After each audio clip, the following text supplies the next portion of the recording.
What's cracking, everybody? Welcome back to the channel. New video. First off, I apologize. I caught a cold, and I know there's a group of people that notice when I get sick, and then comment, "Damn, you get sick a lot." I never used to get sick.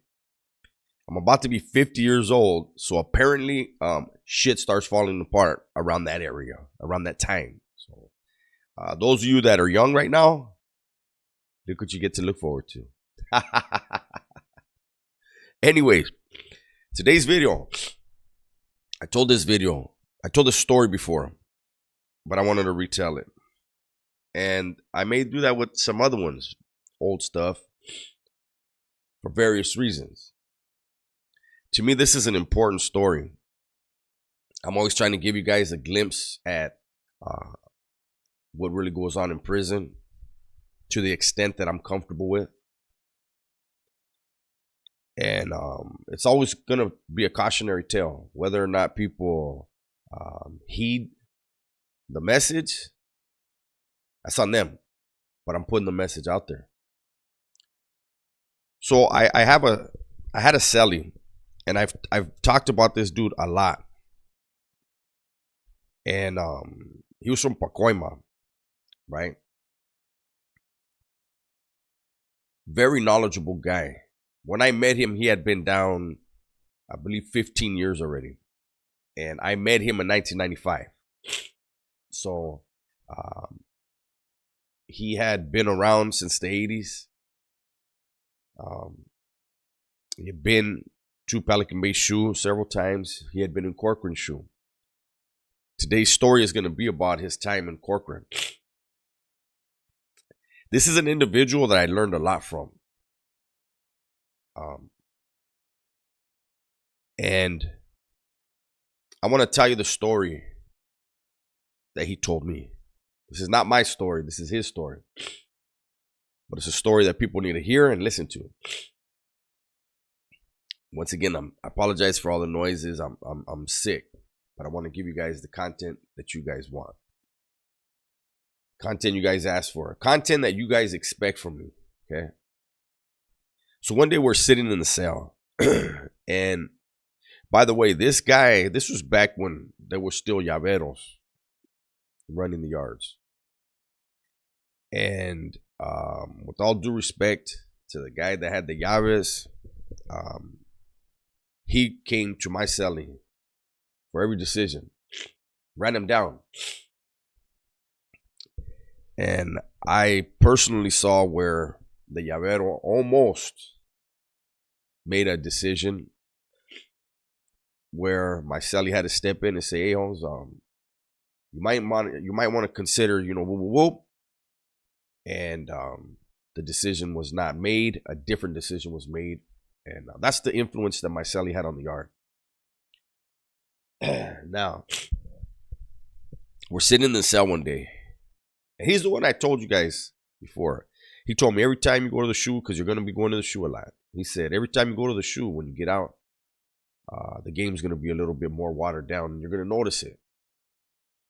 Never forgot that. And he was right every time. So again, I keep saying, we're sitting in the cell. And he's telling me this story. So my cellie, like I said, he was from Pacoima, right? And he was a kickboxer on the streets. He trained under Benny the Jet at his studio or academy. I don't know what they call it. I don't know that he got trained directly by Benny the Jet, but I know he was a part of his dojo academy, whatever you call it. This dude had major hands. Right there in New Folsom, he got into boxing. We had an older homie from Santa Paula, I think it was. And he had been a professional fighter. And he was showing my cellie the sweet science. This was to add to what he already knew as far as kickboxing, right? So in Corcoran, those of you that know about the Gladiator days, the human rooster fights, whatever they want to call it, right?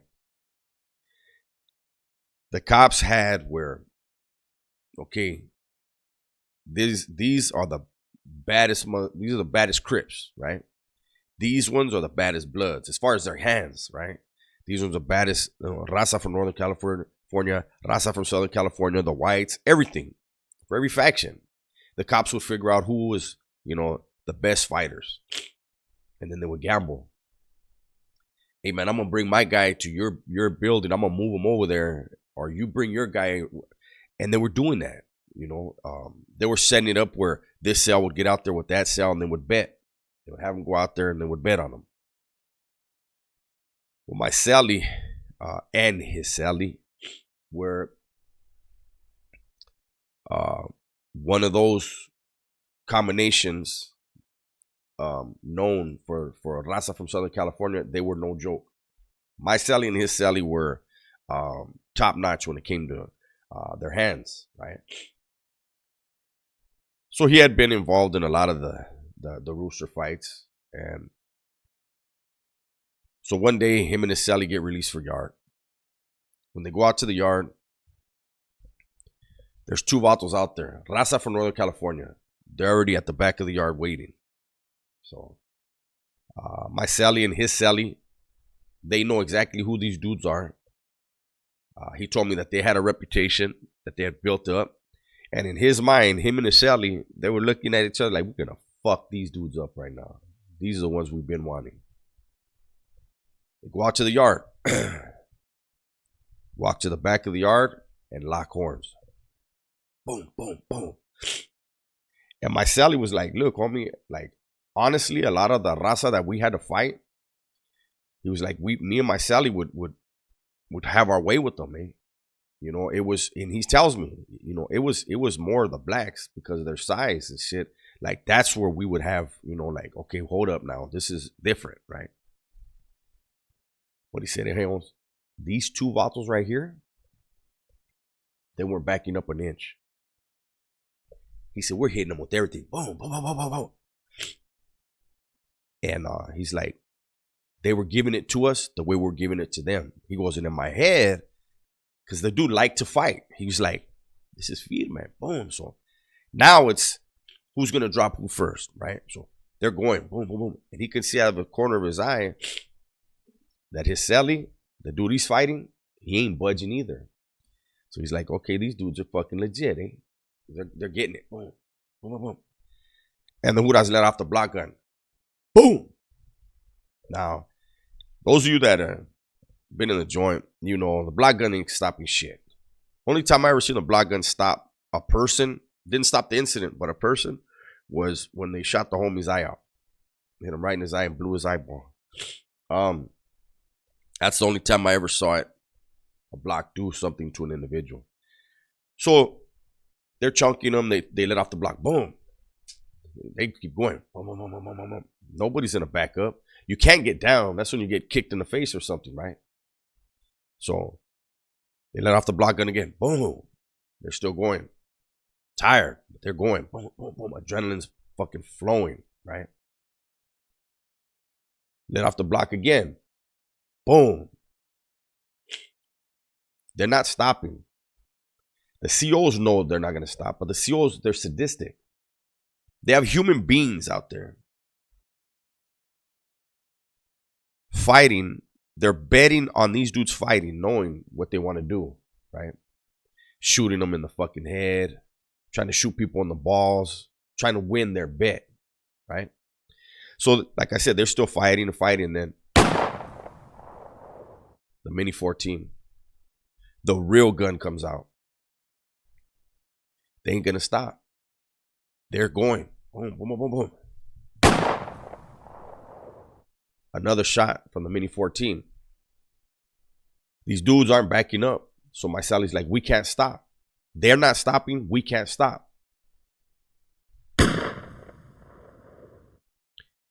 Third shot from the Mini 14. The vato that my Sally's fighting jumps back. Like, hey, hold up. Not out of fear at all. But he jumps back and he's like, hey, hold up. Help your Sally, eh? They got him. My celly said he took a step back. He looks, and his celly was down. His cap was peeled. His brains were all over the fucking wall. And he was like, damn. The two vatos from Northern California backed up and got down. They could have jumped him, but they didn't. They showed respect. My celly backed up, kind of went more towards his celly, and he laid down. So in this type of incident, the warriors did what they had to do. They went to war. They went to battle. Whatever happened, happened.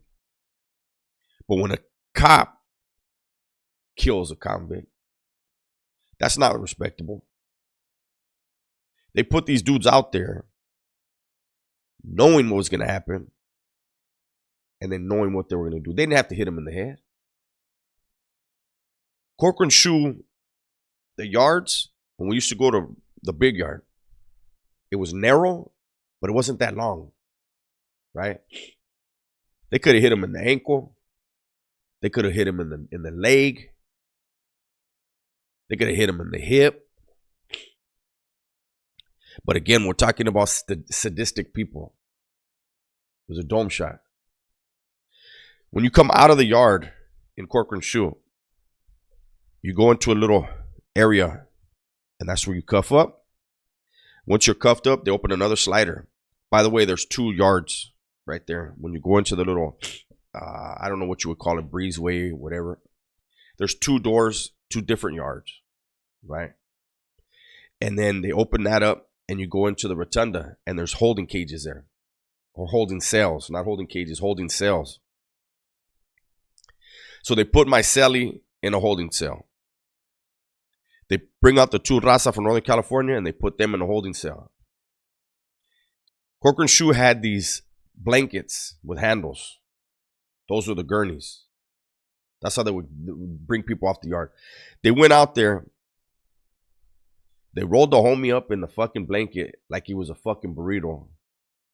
And they threw him on the floor in the rotunda in front of my celly and the 2 northerners. Went in the office and we're just laughing. Medical will show up when they show up. My celly continued to go out, continue to fight every time. But he told me that day, when that happened, prison wasn't fun for me no more. He said, vatos come in and, they expect to go to prison. And prison's fun. It's exciting, getting off, smashing enemigos, doing pegadas, all that. He goes, it's fun. This is what we're supposed to do, right? He said, that day, he goes, I don't have no fucking fun in here, I do what I got to do. And he told me, you might think it's fun right now, homie, but you're going to one day realize prison ain't fucking fun. And for me, that day was when I found out my mom had committed suicide in 2000.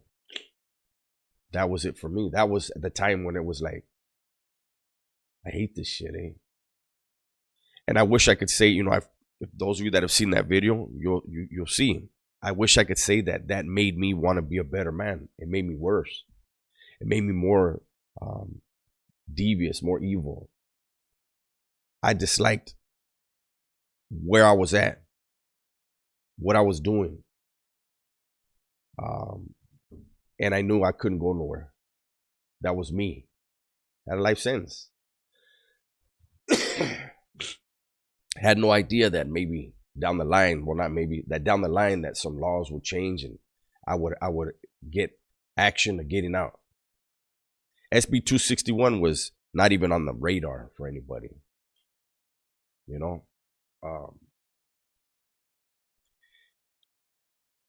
But imagine that, man. Imagine being there. That third shot. Brains all over the wall. Seeing somebody that it's different. It's like when soldiers go to war. You got peacetime soldiers and wartime soldiers. Peacetime soldiers that never saw combat, their camaraderie is so much different than wartime soldiers. When you go to battle side by side with somebody, the bond that you build, the bond that forms from that, it's a motherfucker. So imagine my Sally, how many times he must have went out and they did their thing, Holmes. You go back, take a bird bath, and you wait for the next fucking setup.